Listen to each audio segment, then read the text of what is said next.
Sí, ahora sí.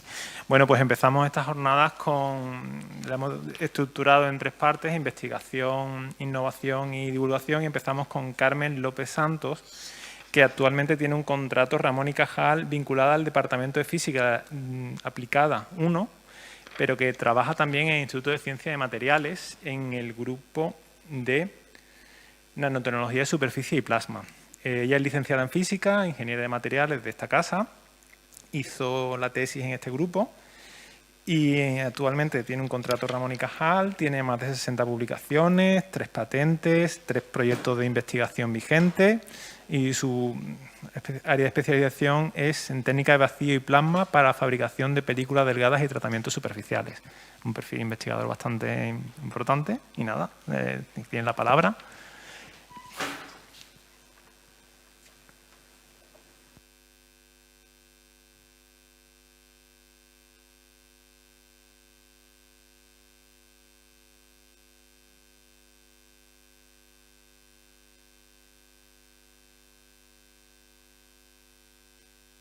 Sí, ¿bien? Bueno, gracias por la invitación, gracias por la presentación.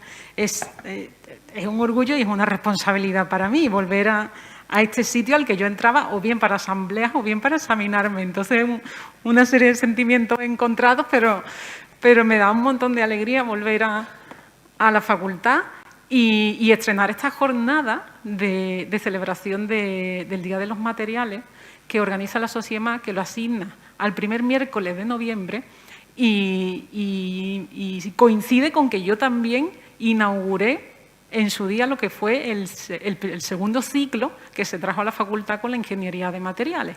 Así que estoy muy contenta de este tipo de coincidencias y a ver si soy capaz de animaros a interesaros por la investigación que se hace en materiales en Sevilla. ¿Vale?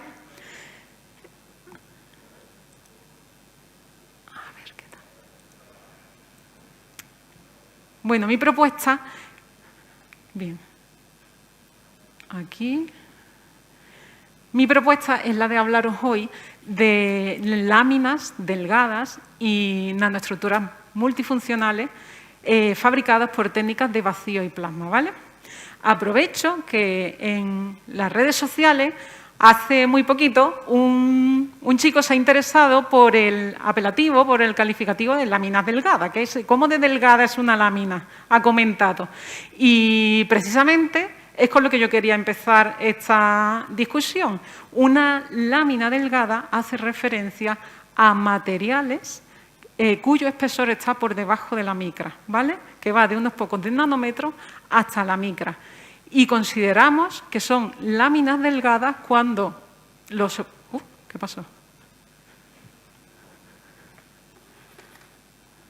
Aquí sí se está viendo.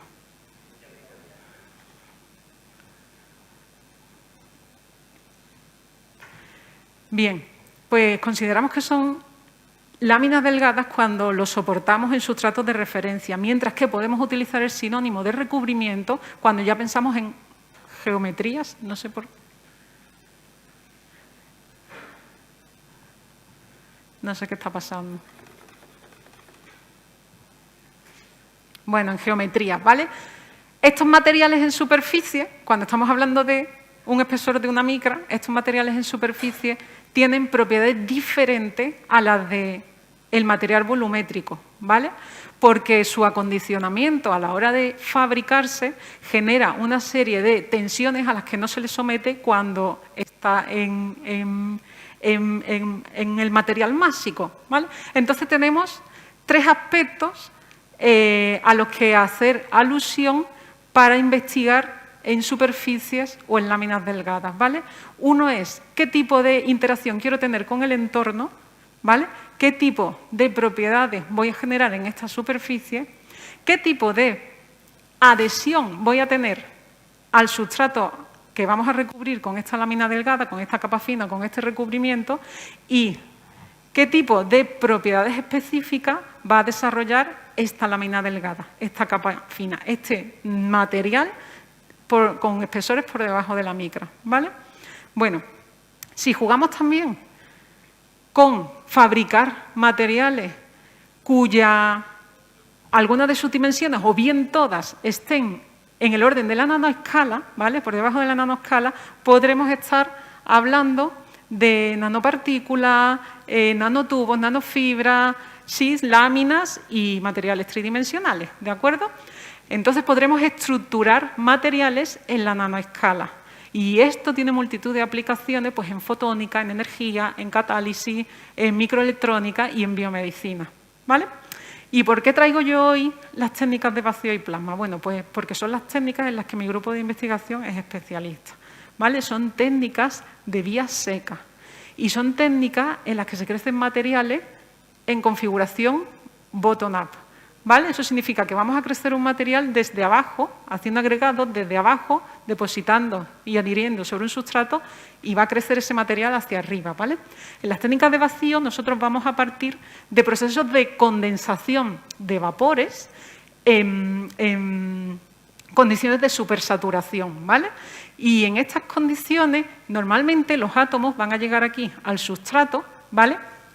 Y no les va a dar tiempo a reacomodarse y encontrar sus estados de menor energía, con lo cual se adquieren propiedades de estas capas finas, de estas láminas delgadas, que son muy diferentes y mucho más especiales de las que desarrollaría con un método de fabricación de material másico, ¿vale? Trabajando en vacío, vamos a conseguir mejorar la difusividad de estos vapores, de estos agregados, vamos a mejorar la uniformidad y la homogeneidad tanto a nivel composicional como estructural, ¿de acuerdo? Y cuando las asistimos con descargas de plasma, y hablamos de plasma frío, ¿vale? Hablamos de plasma frío donde no hay equilibrio termodinámico, donde tenemos los electrones con muchísima energía y el resto de especies pues mucho menos energéticas. Estos plasmas fríos asisten a las técnicas de vacío por vía seca y mejoran la reactividad. Mejorar la reactividad al final se traduce en, como veréis ahora, lo que nosotros hacemos es aportar energía a estos agregados para que conformen nuestra capa fina, pues en ese aporte de energía la descarga de plasma aumenta la reactividad y permite bajar la temperatura de síntesis de las capas finas, ¿vale? De las láminas delgadas, entre otras muchas ventajas, como aquí os quiero resumir, ¿vale? Vamos a poder crecer materiales orgánicos e inorgánicos a partir de precursores o bien gaseosos, líquidos y sólidos, ¿vale? Somos capaces de trabajar bajando los rangos de temperatura de síntesis y aplicando bajos valores de potencia. Somos capaces de generar recubrimientos conformales a cualquier tipo de geometría y sustratos y que además son capaces de adaptarse a tensiones mecánicas que pueda haber cuando sometemos a estas capas finas a interacciones con el entorno. Somos capaces de controlar parámetros experimentales para modificar composiciones químicas, microestructuras y muchas propiedades de estas capas finas. Somos capaces de aumentar las tasas de crecimiento, ¿vale? De trabajar con tiempos prudenciales. Son técnicas económicamente sostenibles, respetuosas con el medio ambiente. Nos dejan generar interfaces graduales, bien en composición o en estructura, o bien hacer intercaras muy abruptas entre apilamiento de estructuras en geometría de capas finas, ¿vale? Con espesores por debajo de la micra. ¿Dónde hacemos esto? ¿Vale? Mi grupo de investigación se llama Nanotecnología en Superficies y Plasma. Es parte de una unidad estructural del Instituto de Ciencia de Materiales de Sevilla, ¿vale? Que se localiza por allá, por un rincón de Américo Vespucio, ya pegando al Estadio Olímpico, ¿vale? Son estos dos edificios amarillos. Mi grupo tiene sus instalaciones aquí, ¿vale? En este edificio nuevo, y está compuesto por investigadores de formación física, química y de ingeniería de materiales, ¿vale? Y aquí os quiero destacar con estas Fs que pongo entre paréntesis que a todas las escalas de niveles científicos de personal de mi grupo hay un componente egresado de esta facultad, ¿vale? Entonces, que veáis que más allá del 40% de la composición de mi grupo de investigación ha salido y se ha formado de aquí, de esta casa, igual que vosotros. Bueno, ¿en qué trabajamos fundamentalmente? Pues somos especialistas en desarrollar modelos de crecimiento, ¿vale? Y no solo desarrollarlos, sino caracterizarlos.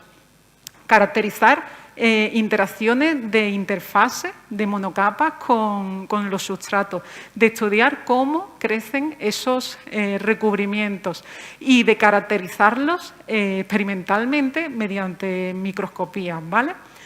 Bueno, somos especialistas en recubrir sustratos de distintas naturalezas, con distintas propiedades y de recubrirlos bien con láminas delgadas que sean compactas, que sean densas o generar microestructuras porosas con propiedades superficiales controladas, ¿vale? Normalmente los materiales que sintetizamos suelen ser metales y óxidos, pero también somos capaces de recubrir con materiales orgánicos. Y además sabemos sintetizar, sabemos fabricar nanofibras, nanoestructuras, ¿vale? Nanoestructuras alineadas, verticales y que suelen ser muy densas y que además podemos establecer interconexiones laterales entre ellas, con multitud de aplicaciones como cuáles. Aquí os voy a presentar los principales 4 nichos de investigación de nuestro grupo en el Instituto de Ciencias de Materiales. Actualmente tenemos varios proyectos de investigación enfocados a desarrollar superficies con un control de mojado bastante exhaustivo. Y cuando hablo de mojado no hablo solo de la interacción con agua líquida, sino con la interacción con agua a baja temperatura, ¿vale? Somos capaces de obtener láminas finas que repelen el hielo, ¿de acuerdo? Y somos capaces de fabricar dispositivos de tecnología de lámina delgada que interaccionan con fluidos, ¿vale? Y que tienen aplicaciones en microfluídica.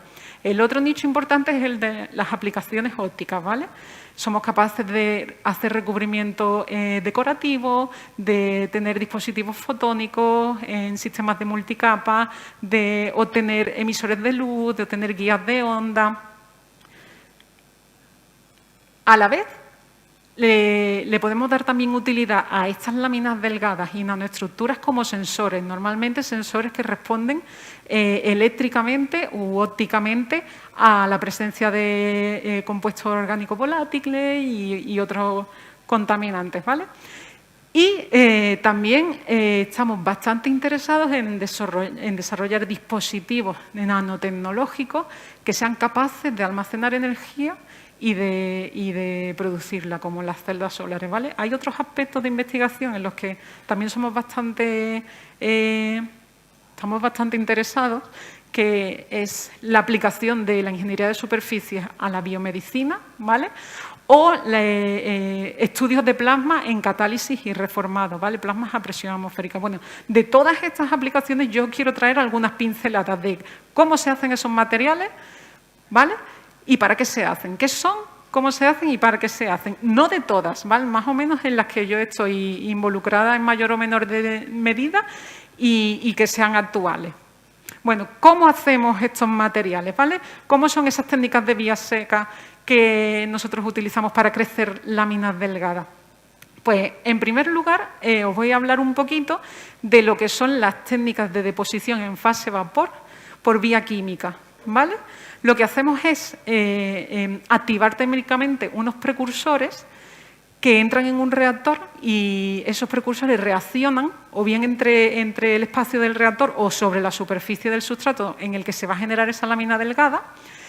Y si nosotros incluimos la descarga de plasma, somos capaces de bajar la temperatura de trabajo, desactivación térmica, de promover muchísima más reactividad en la fabricación de estas láminas delgadas y de controlar parámetros experimentales como la presión, como la temperatura, como la mezcla de precursores gaseosos que van a reaccionar y van a dar lugar a este tipo de recubrimiento.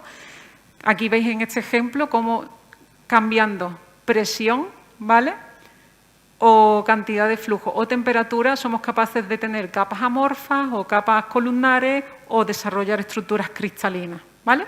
Bueno, estas son las técnicas de deposición química en fase vapor, pero también existen técnicas de deposición física en fase vapor, ¿vale? Como el PVD o el magnetron sputtering. En este caso, el material de partida, ¿vale? Lo tenemos en estado sólido. Son unos peles, unos polvos que se ponen en un crisol y mediante sublimación, mediante evaporación, se redepositan en otro sustrato, ¿de acuerdo? Con geometría, con configuración de lámina delgada. Si el blanco es sólido, estaríamos hablando de magnetron sputtering, ¿vale? Y somos capaces de desarrollar óxidos mixtos como los que veis aquí, o estructuras de porosidad controlada y orientadas, ¿vale? En superficie. Y también aplicando unas condiciones especiales a la técnica de deposición física en fase vapor, somos capaces de crecer nanotubos de un solo cristal, ¿vale? De cristal individual. A la vez, en otras condiciones especiales, asistiendo por plasma la deposición física en fase vapor, podríamos fabricar recubrimientos poliméricos bastante especiales que van desde una conformalidad muy buena hasta desarrollar una ultraporosidad como la que veis en ese ejemplo. Vale, ¿con qué equipos? ¿Vale? ¿Con qué equipos trabajamos en nuestro laboratorio? Bueno, pues ahí veis la tónica común, son reactores que trabajan en vacío. Para trabajar en vacío necesitamos un sistema de bombeo, normalmente primario y secundario, y tenemos que tener bien controlado la inyección de precursores o la manipulación de precursores, ya sean gases, ya sean sólidos o ya sean líquidos, ¿vale? Los sistemas de activación térmica, tenemos que tener medidores de temperatura, medidores de presión, tenemos que tener un buen acoplamiento a los sistemas de generación de plasma, ¿vale? Que pueden trabajar en remoto, como este de aquí arriba, ¿vale? Donde aquí se genera el plasma y por aquí abajo están los sustratos, o trabajar como este, donde los sustratos ya están incluidos dentro de la misma descarga de plasma, ¿vale? Son dos tipos de configuraciones en las que podemos asistir a este tipo de deposiciones con el plasma. Son técnicas compatibles con cualquier tipo de sustrato. Vamos a trabajar con bajas temperaturas, con bajas potencias y vamos a obtener una gran conformalidad sobre cualquier tipo de sustrato, ¿de acuerdo? La ventaja que tiene también trabajar con reactores de plasma es que somos capaces de utilizar los sistemas de limpieza superficial para mejorar la adhesión del recubrimiento con que nosotros vamos a modificar la superficie de nuestro sustrato, ¿vale? Estas técnicas las hemos estado diseñando ad hoc para las necesidades investigadoras de nuestro grupo y estas son las dos últimas los últimos dos desarrollos experimentales, ¿vale? Los más recientes. Aquí es una aproximación de tener un único reactor en el cual combinar todas las técnicas de vía seca, ¿vale? Tanto la deposición física en fase vapor como la química en fase vapor como la asistencia por plasma para crecer multicapas de metales, de óxidos y tenerlo todo combinado, o nanoestructuras y tenerlo todo combinado sin necesidad de cambiar de reactor o exponerlo al ambiente, ¿vale? Ahí lo habéis conectado a una cámara seca. Y este, que lleva con nosotros una semana en el laboratorio, es nuestro primer reactor llave en mano, ¿vale? Llave en mano porque no lo hemos diseñado nosotros, ¿vale? No ha sido diseñado bajo nuestras propias necesidades, sino que ha sido adquirido así para poder incorporar a nuestro grupo la primera o la técnica que facilita la mayor conformalidad a los motivos geométricos que pueda tener un sustrato, ¿vale? Porque va creciendo monocapa a monocapa. La técnica de deposición de capas atómicas, ¿vale?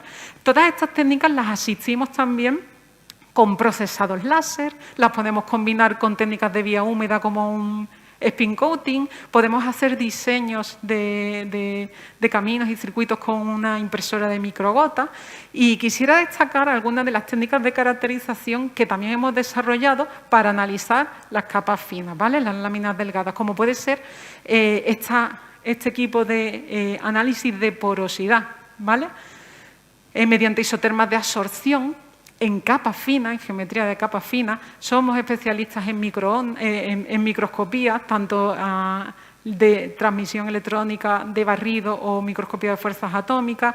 Tenemos un simulador solar, una bancada de análisis óptico, tenemos también este equipo para caracterización, este desarrollo experimental para caracterizar los dispositivos de almacenamiento de energía y este equipo para caracterizar la capacidad de mojado o mojabilidad de las superficies desarrolladas, ¿vale? Bueno, ¿qué es lo primero que podemos hacer con un material? Pues cambiarlo, ¿vale? Cambiarlo, modificarlo. Y si modificamos solo su superficie, nos vamos a referir a los primeros nanómetros de espesor en el que podemos realizar alteraciones, ¿vale? Y lo más sencillo es trabajar con una descarga de plasma. Una descarga de plasma, como he dicho antes, es capaz de eliminar contaminantes, de esterilizar, de limpiar, pero también es capaz de alterar la topografía, la morfología, de funcionalizar, de anclar nuevos grupos químicos en esa superficie y de asistir las técnicas de deposición de nuevos materiales, ¿vale? Bueno, pues si esta técnica es susceptible de manejar cualquier tipo de material, aquí os presento una membrana biodegradable, ¿vale? De un ácido polilático coglicólico que tiene aplicaciones en biomedicina. En particular es una membrana que se utiliza como andamiaje óseo, ¿vale? Y para generar o para dar lugar a los mecanismos de osteointegración. Esta membrana en particular se dopa con biomoléculas o se integra con materiales cerámicos para que desarrolle mejor el tejido celular sobre ella. Y se ha demostrado que con tratamientos de plasma es posible acelerar la degradación de esta membrana polimérica simplemente con un tratamiento de plasma, como veis aquí en la imagen de microscopía. Cuando tratamos con plasma la membrana polimérica, hacemos un etching, generamos unos agregados de unos cientos de nanómetros de diámetro que después de estar en un tampón fosfato para simular la degradación biológica, reducen ese tamaño, ¿vale? Y se ve reflejado en la pérdida de componentes monoméricos, ¿vale? Que degradan, que ayudan a degradar mejor esa membrana. Bueno, esa membrana, por un lado, se trataría con el plasma y por el otro lado también se trataría para mejorar la adhesión de esos materiales cerámicos que necesitamos para que se adhieran las células que primero forman un tejido cuando llega un implante al organismo, ¿vale? Y en estas imágenes de aquí, de la derecha, pues podemos ver que justamente esa membrana que se trata con plasma y que se funcionaliza con hidroxiapatita desarrolla núcleos celulares mejores, desarrolla fibras de actina mucho más extendidas sobre la superficie y es una superficie mucho más viable cuando la tratamos con un plasma, ¿vale? Si seguimos hablando de materiales sensibles, pues podemos tratar semillas con un plasma, ¿vale? Tanto a plasmas de presión atmosférica como plasmas en vacío. Y es una nueva línea de investigación que hemos incluido, que hemos iniciado en nuestro grupo para darle aplicaciones a la tecnología del plasma en la agricultura, con resultados bastante sorprendentes acerca de cómo aumenta la germinación de las semillas sin deteriorar su materia genética, ¿vale?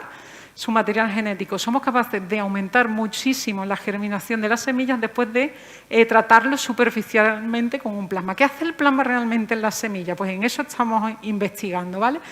Por un lado, hemos aplicado técnicas típicas de análisis de superficie a estos materiales, ¿vale? Y por microscopía hemos visto que hay ligeras erosiones de las capas más externas de la semilla y que también las semillas se vuelven más hidrofílicas, ¿vale? Son más afines a ser mojadas por el agua. Pero esto no repercute en que la semilla tenga mejor capacidad de captación del agua del entorno, ¿vale? Entonces son otro tipo de mecanismos los que tiene que estar activando el plasma en las semillas para que eso repercuta en una mejora de la germinación. Uno de ellos es la esterilización, ¿vale? Uno de ellos es que la semilla se vuelve mucho más estéril y está descontaminada de hongos, ¿vale? Y por otro, se observa la funcionalización superficial con grupos oxidados o con grupos tipo nitrato que están relacionados con romper los periodos de latencia de la semilla y otros elementos que suelen migrar a la superficie, que aquí no se ve muy bien, que como puede ser el potasio o el fósforo, que después de un tratamiento de plasma migran, difunden hasta la superficie y parece que desencadenan estos mecanismos de germinación temprana, ¿vale? Tanto así que en condiciones de sequía y en otro tipo de semillas también estamos viendo este mismo tipo de comportamiento y esta posibilidad de germinar, ¿vale? Más fácilmente. Ahora que hoy, creo, esta semana se ha notificado en Andalucía que estamos en periodo de sequía, ¿vale? Pues empieza a tomar relevancia este tipo de investigaciones, ¿vale? Crecemos materiales, ¿vale? Me paso a crecer láminas delgadas. Ya no los tratamos, ya vamos a desarrollar materiales. Mi grupo de investigación hace mucho desarrollo en óxidos, ¿vale? Pero yo voy a traer otro tipo de síntesis y os quiero presentar este material, ¿vale? Que es un recubrimiento tipo diamante. ¿Qué tiene de especial este recubrimiento? Y que solo se puede obtener cuando trabajamos con este tipo de vías secas de fabricación. Pues que se compone de enlaces carbono-hidrógeno tipo sp3, ¿vale? Muy parecido al diamante. Y eso le da a este material, a este recubrimiento, pues unas buenas propiedades de bajo coeficiente de fricción, resistencia al desgaste, buenas propiedades mecánicas y sobre todo de dureza, ¿vale? Tanto así que se utiliza como protección en herramientas de corte, en piezas mecánicas y en piezas biocompatibles, ¿vale? Esto es un polímero, esto que veis aquí es un polímero de grado médico que se utiliza en implantes de rodilla y de cadera, que se ha recubierto con un DLC para mejorar el desgaste bajo los movimientos de las articulaciones, ¿vale? Y aquí veis la comprobación de lo biocompatible que es este tipo de materiales, tanto los tipos DLC, si los crecemos por PSVD como si los crecemos por magnetron sputtering, ¿vale? Y la hemocompatibilidad, porque se desarrollan adhesión de plaquetas inmóviles, ¿vale? Y poca inducción a los trombos, ¿vale? Bueno, estas superficies de recubrimientos tipo diamante son más o menos hidrofóbicos, entonces no son realmente tan compatibles con aplicaciones biomédicas, pero se pueden funcionalizar mediante tratamientos de plasma, ¿vale? Aquí os traigo este ejemplo de generar grupos nitrogenados en superficie, ¿vale? Que normalmente se localizan en los contornos de los motivos topográficos de este tipo de recubrimiento y aquí veis pues cómo todos estos núcleos azules y el desarrollo de las fibras de actina son mucho más alargadas, motivo por el cual este material es completamente viable en aplicaciones biocompatibles. Bueno, si en vez de fabricar un recubrimiento tipo diamante puro, lo dopamos con flúor, ¿vale? Introduciendo precursores fluorados en la cámara o incluso cambiamos la estequiometría jugando con los parámetros experimentales de la fabricación y hacemos recubrimientos fluorados, ¿vale? Cambiamos la aplicación y ahora obtenemos una superficie bactericida, pero además con unas propiedades de mojado bastante particulares. Este material lo implementamos en un reciente proyecto de investigación europeo en el cual queríamos recubrir materiales de interés aeronáutico, ¿vale? Alas de aviones, con materiales que retrasaran o prevengan la generación de hielo, la formación de hielo en sus superficies, ¿vale? Bueno, aquí tenéis que este recubrimiento, ¿vale?, de tipo fluorado es bastante poco rugoso, una rugosidad por debajo de los 5 nanómetros, pero es muy conformal. Aquí tenéis a diferentes escalas 2 espesores de recubrimientos fluorados que siguen la tortuosidad de una superficie de aluminio tallada con láser, ¿vale? Y que respeta bastante bien la microestructura a nivel de la microescala, ¿vale? Bueno, la combinación de esta tortuosidad con la funcionalización química con flúor hace que estos materiales se conviertan en superhidrofóbicos. ¿Eso qué significa? Que cuando nosotros llegamos con gotas de agua y las depositamos encima, esas gotas no están a gusto, no se encuentran a gusto, conservan su forma esférica y tienden a no adherirse a esa superficie, ¿vale? Eso se refleja con obtener aquí valores de ángulo de contacto por encima de 150 grados. Y además, si nosotros inclinamos esos sustratos, ¿vale?, con ángulos bajos de deslizamiento, esa gota resbala de la superficie, ¿vale? Bueno, pues si bajamos la temperatura y hacemos ensayo por debajo de los 0 grados, podemos estudiar cómo es el retraso en la congelación de hielo de estas gotas depositadas sobre la superficie, ¿vale? Y observaríamos 4 fases distintas. La primera sería el enfriamiento del agua, ¿vale? Esto va seguido por un cambio en la reflectividad de la luz de la gota, que es la fase de congelación cinética rápida, ¿vale? Cuando empezamos a observar que hay un frente de formación de hielo que está subiendo de abajo a arriba, es la etapa de congelación isotérmica. Y esto acaba con esta puntita que viene formada aquí por la liberación de algunos gases que se ocluyen en el líquido, ¿vale? En el agua. Bueno, todo ese tiempo, todo lo que tarda este proceso se le llama el tiempo de retraso en la congelación de gotas sobre superficies frías, ¿vale? Y aquí en este diagrama de barra veis la comparación entre distintas morfologías, distintas rugosidades detalladas de las piezas de aluminio cuando se recubren o no con estos recubrimientos fluorados, ¿vale? Y cómo somos capaces de encontrar una morfología que nos da tiempos de retardo en la congelación bastante buenos y cómo podemos mejorarlo añadiéndole esta funcionalización química con este tipo de recubrimiento, ¿vale? Cambio de aplicación, me voy a la energía, ¿vale? Capas o sistemas de multicapas que nos dan aplicaciones en energía. Bueno, os presento el caso de una celda de perovskita, ¿vale? Que está siendo una alternativa a lo que es la tecnología conocida como la del silicio, ¿vale? Y se compone normalmente de un óxido transparente conductor, ¿vale?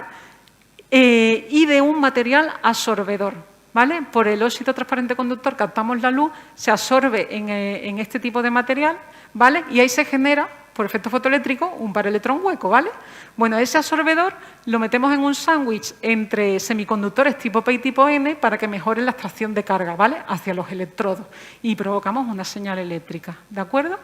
Bueno, las perovskitas de haluros organometálicos normalmente son degradables en presencia de la humedad, ¿vale? Y lo que ocurre es que las técnicas de fabricación de estas celdas normalmente son de vía húmeda, ¿vale? Cuando son de vía húmeda utilizamos como conductores de electrones normalmente óxidos de titanio cristalinos y aquí tenemos este espirométal que es uno de los conductores de hueco más establecidos, ¿vale? Más estandarizados. El problema es que tiene una baja velocidad de colección de carga, ¿vale? De transporte de hueco y se tiene que dopar.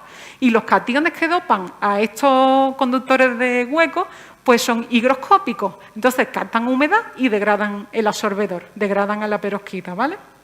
Bueno, este trabajo que se desarrolló en nuestro grupo sintetiza por primera vez ese conductor de huecos por vía seca y sin dopante, ¿vale? Y sin dopante. Simplemente manejando, trabajando con la temperatura del sustrato, se puede mejorar, se puede pasar de tener una microestructura columnar de ese conductor de hueco a tener una estructura bastante compacta, uniforme y con una interfase sobre la perovskita muy bien definida, lo que evita recombinaciones en las interfaces, ¿vale? Bueno, este conductor de hueco, sin necesidad de encapsular esta perovskita, cuando la exponemos a cambios de temperatura o de la humedad, ha sido capaz de aguantar la degradación bajo temperatura. Veis que esta celda, que es la comparativa por vías húmedas, se vuelve más amarillenta porque la perovskita se ha degradado y ha dado producto de yoduro de plomo. Y aquí tenéis a la derecha los factores fotovoltaicos que en condiciones de iluminación continuada, ¿vale? En el simulador solar, pues mantienen, ¿vale? Se mantienen en comparación con la azul, que es la perovskita crecida por vía húmeda y con un conductor de hueco dopado, ¿vale? Con lo cual, aplicando la tecnología de vacío en láminas delgadas, pues estamos teniendo resultados bastante prometedores en campos de aplicación de energía, ¿vale? Bueno, igual que hacemos los conductores de huecos, podemos fabricar también por técnicas de PCVD los conductores de electrones, ¿vale? Y esto es un ejemplo de intentar incluir un conductor de electrón tipo óxido de zinc en una celda de perovskita donde se ha jugado con la temperatura para que esa perovskita difundiera mejor entre los poros de esta nanoestructura crecida por plasma CVD, ¿vale? Bueno, si somos capaces de crecer capas estructuradas por plasma PCVD, por deposición química en fase vapor asistida por plasma, también somos capaces de hacerlo mediante una técnica especial, ¿vale? A la que llamamos evaporación o deposición de vapor fase física en ángulo rasante. Y aquí, en vez de jugar con la química de los precursores, con las presiones y con otros parámetros experimentales, jugamos con la geometría, ¿vale? Y lo que hacemos es rotar el portamuestras en el que tenemos el sustrato. Como este tipo de técnicas donde sublimamos un vapor es muy direccional, si giramos a determinados ángulos el sustrato somos capaces de orientar el crecimiento del material y además por efectos de sombra hacer un control exhaustivo de la porosidad con la que se crecen este tipo de materiales, ¿vale? Si apilamos y jugamos con rotaciones o con giros de ángulos en el plano, pues somos capaces de construir este tipo de nanoestructuras esculturales, ¿vale? Que tienen un montón de aplicaciones, como los 4 ejemplos que os voy a mostrar ahora. Si jugamos con la porosidad, de estos sistemas de multicapa, ¿vale? Somos capaces de fabricar sensores. Y sensores a compuestos volátiles, ¿vale? Y además selectivos. ¿Cómo funciona esto, ¿vale? Pues lo que hemos fabricado es una microcavidad de Bragg. Lo que hacemos es alternar el crecimiento de 2 materiales de índice de refracción diferentes, ¿vale? Para generar aquí un sistema antirreflectivo donde se abre una ventana. Pero además, si incluimos una capa, alteramos ese orden en el espesor e incluimos una capa de mayor espesor, se introduce este defecto, ¿vale? Este pico resonante de absorción en las propiedades ópticas de esta microcavidad de Bragg, ¿vale? ¿Para qué nos sirve esto? Pues porque cuando nosotros incluimos un vapor en esta dirección, ¿vale? Vamos a obtener una sensibilidad reflejada en el pico resonante, ¿de acuerdo? Y en función del llenado, ¿vale? En función de la presión parcial, hay un desplazamiento de ese pico resonante y además cambia su forma. ¿Por qué?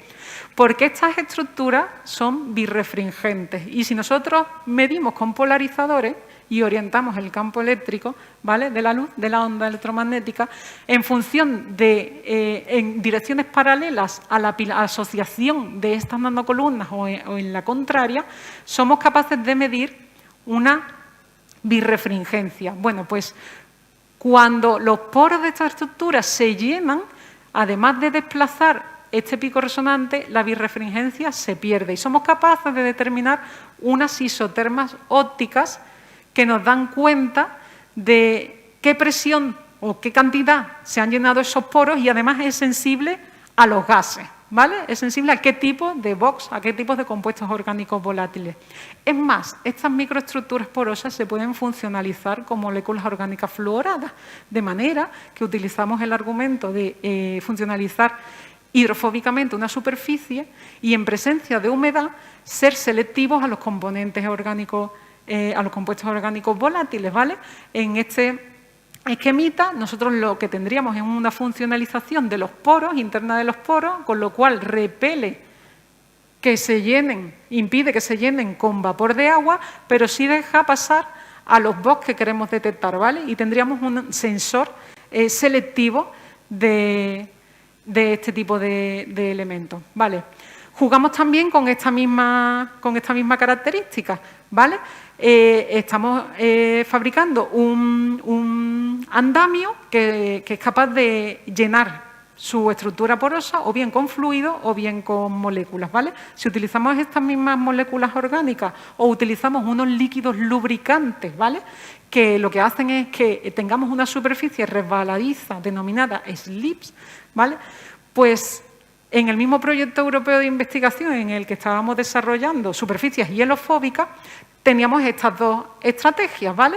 Crecer capas orientadas y porosas de óxido de aluminio sobre nuestros sustratos de aluminio de interés aeronáutico y observar que estas estructuras son capaces de anclar moléculas orgánicas, como vemos aquí en esta no se ve muy bien aquí en esta imagen de EDX, de dispersión de energía de rayos X, y que además también retienen bastante bien líquidos fluorados que actúan como lubricantes y generan una superficie bastante lisa que compromete la adhesión del hielo en estos materiales, ¿vale? Bueno, la condensación de agua que se observa cuando bajamos la temperatura es muy diferente de la muestra prístina tal cual, donde la condensación de agua se da desde abajo hacia arriba, que cuando la tenemos hidrofóbica, cuando la superficie es hidrofóbica, donde lo que se dan son condensación de pequeñas gotitas de agua que luego engordan y coalescen entre sí, ¿vale? Esto hace que tengamos un retraso también en el tiempo de congelación de estas gotas cuando están subenfriadas y además nos las hemos llevado al Instituto Nacional de Técnica Aeroespacial para medir la acreción de hielo, ¿vale? Y hacer simulación en piezas de geometría parecida a la del ala del avión. Se ha obtenido que estas superficies fluoradas retrasan o acumulan menos hielo que otras tomadas como referencia, como pueden ser pinturas de poliuretano, ¿vale? Que se utilizan normalmente sobre los aviones. Y que además estas superficies sometidas a ciclos de acreción de hielo y descongelación, acreción de hielo y descongelación, aguantan bastante bien este tipo de comportamientos, ¿vale? Bueno, si ahora me interesan estas superficies, no porque sean porosas, sino porque me pueden dar lugar a propiedades anisotrópicas en la superficie porque están orientadas, ¿vale? Aquí os presento este ejemplo en el que nosotros tenemos estas capas orientadas depositadas sobre un sustrato flexible, ¿sale? Es un polidimetil silosano, ¿vale? Sobre un sustrato flexible, si nosotros hacemos una primera deformación mecánica de ese recubrimiento en dirección perpendicular a la dirección de asociación de estas columnas, somos capaces de generar automáticamente un patrón topográfico superficial, ¿vale? De líneas.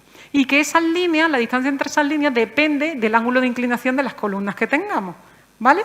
Bueno, si yo lo someto a deformaciones mecánicas, como pueden ser un curvado o un estirado, ¿vale? Una flexión o un estirado, soy capaz de manipular este tipo y de controlar este tipo de patrones orientados que me han surgido en la superficie y que tienen aplicación a nivel de captación y transporte de gotas, ¿vale? Porque somos capaces de, en función de si estiramos o deformamos en la dirección perpendicular o paralela a estos patrones superficiales, somos capaces de tener un efecto de mojado pétalo, tipo pétalo, que es una gota hidrofóbica pero que no desliza, ¿vale? Y ser capaces de llevarla y soltarla en otro sitio, ¿vale? Entonces nos servirán como sistemas flexibles microfluídicos, ¿vale? Bueno, y otro tipo de propiedades anisotrópicas en superficie es la resistividad, ¿vale? Somos capaces de fabricar, cuando asistimos con plasma, en PVD, pues óxidos conductores transparentes como el hito, ¿vale? Como el indio mixto con estaño.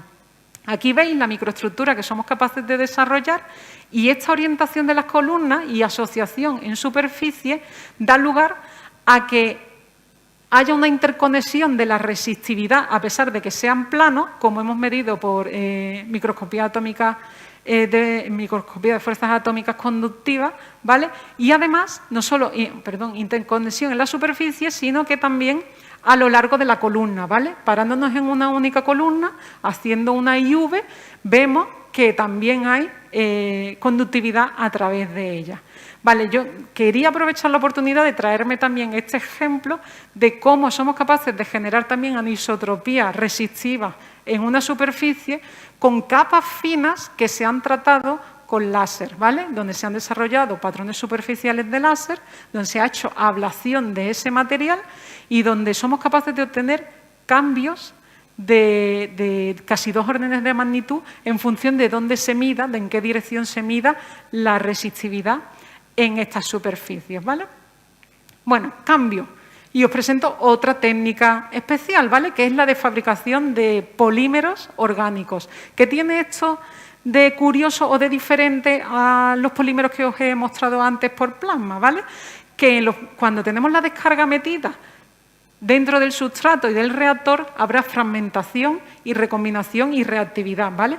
Pero cuando sacamos el plasma, cuando sacamos la descarga de plasma, las acciones principales, los efectos principales de la descarga de plasma tienen que ver con una mejora de la adherencia, ¿vale? Y si sublimamos moléculas orgánicas que no son polimerizables químicamente, somos capaces de retener en la superficie casi a la molécula entera sin desfragmentar y, si es funcional, pues mantener toda su funcionalidad repartida a lo largo de una capa fina, ¿vale? Esto tiene aplicaciones en fotónica y en óptica, ¿vale? Por ejemplo, para la obtención de superficies fluorescentes o fotoluminescentes o incluso guía de ondas. Y estas capas tienen muy baja rugosidad y también reproducen perfectamente los patrones superficiales sobre los que nos vamos a recubrir.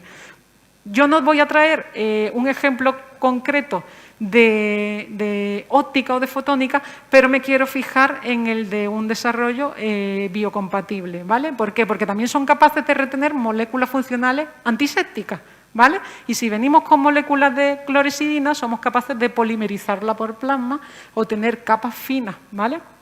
Antisépticas sobre cualquier tipo de sustrato con geometría muy conformal, con superficies muy lisas, transparentes y que además replican bastante bien la composición química de la molécula de partida y son capaces de evitar la proliferación de E. coli, ¿vale? Como es lo que estamos viendo aquí. Bueno, y la última técnica que os quería presentar es la de generación de nanoestructuras, ¿vale? Generación de nanoestructuras a partir de un apilamiento muy direccional, extremadamente direccional, de interacciones atractivas pero no covalentes entre anillos aromáticos como es este pi stacking, ¿vale? Este apilamiento tipo pi.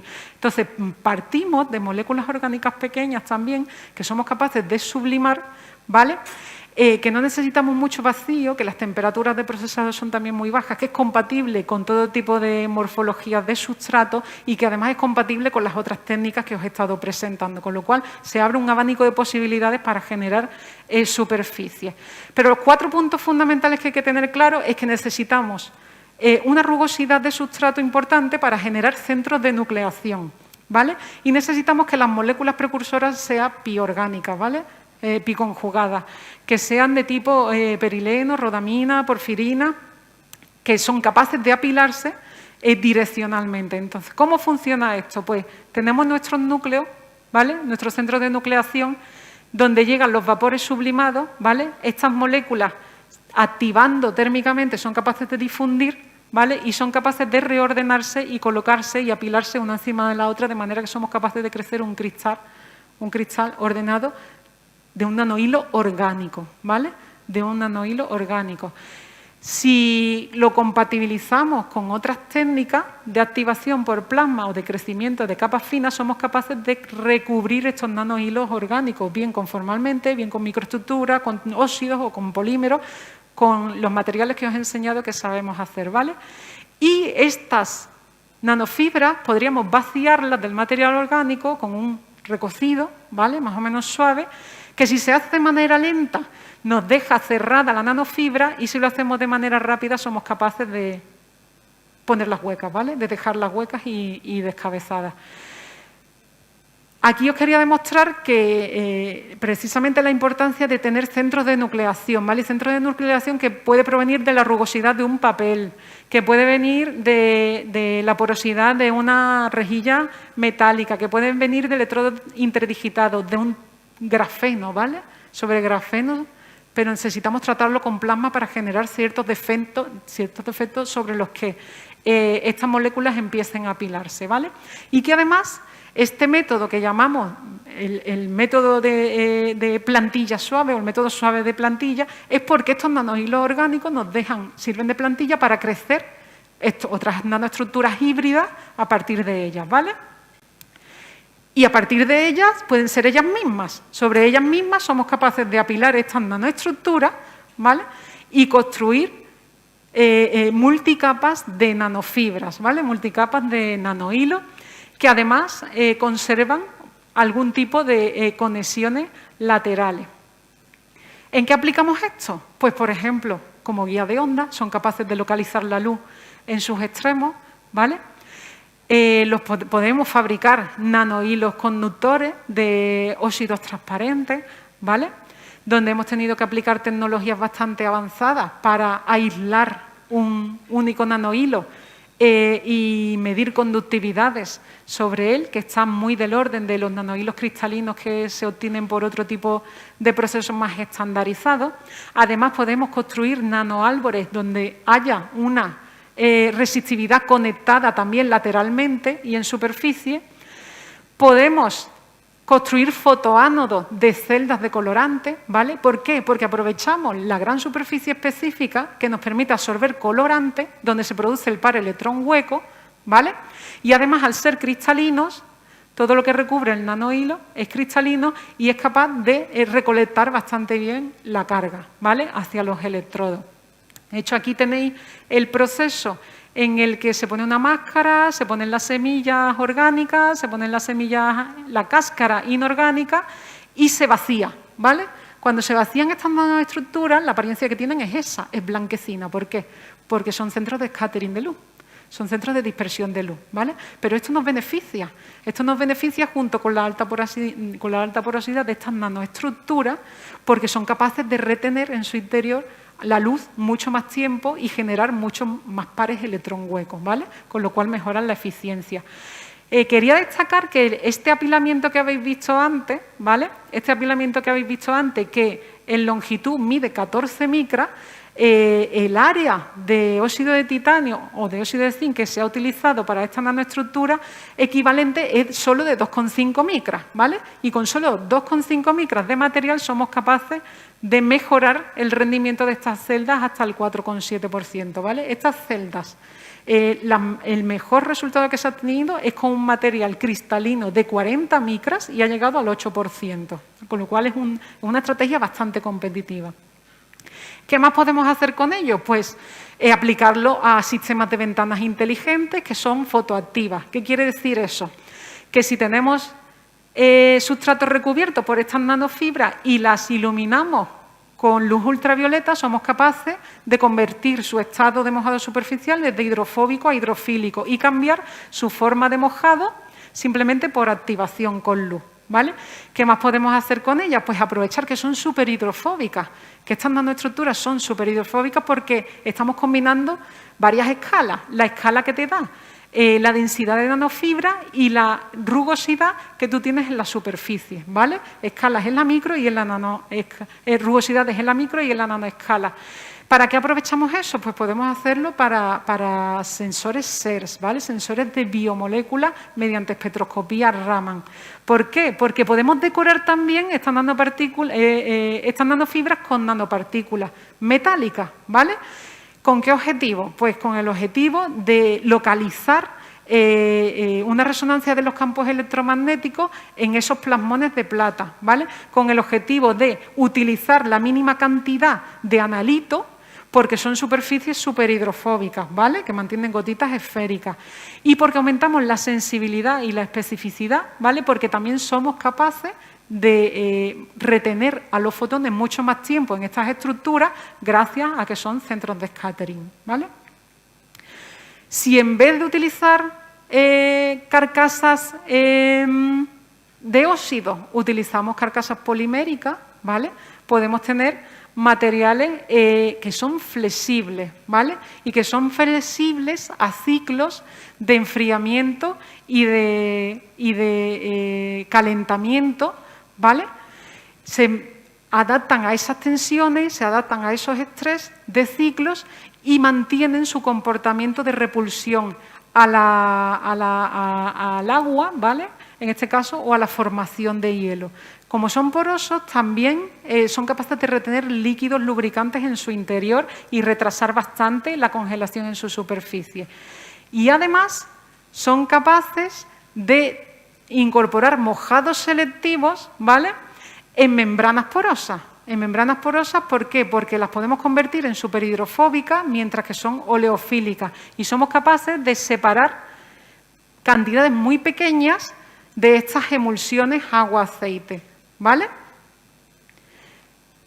Y por último, quería mostraros que también podemos combinar con técnicas más sofisticadas estas nanoestructuras si las embutimos en elastómeros que le den mejor flexibilidad frente al impacto de gotas, ¿vale? Y las funcionalizamos con moléculas orgánicas fluoradas, de manera que no solo repelan al agua, sino que también repelan a los líquidos no polares, ¿de acuerdo? Esta omnifobicidad se traduce en una autolimpieza de la superficie. Utilizando esa superhidrofobicidad son capaces las gotas de agua tras el impacto de limpiar estas superficies decoradas con fibra, ¿vale? Y además, si en vez de utilizar residuos sólidos queremos pensar en qué pasa con la interacción con líquidos biológicos, pues podemos ver que con suero bovino también son capaces, con esta albúmina, también son capaces de limpiarse ellas mismas. ¿De acuerdo? Aquí os quería presentar los últimos proyectos en los que estamos trabajando, simplemente presentar porque sería genial que la investigadora principal viniera a contaros de qué van estos resultados preliminares acerca de, en un mismo dispositivo, acoplar almacenamiento de energía residual de distinta naturaleza intermitente de tipo triboeléctrico, piezoeléctrico, piroeléctrico o fotovoltaico, ¿vale? Que implica el desarrollo de estos materiales, la integración en un único dispositivo y su caracterización.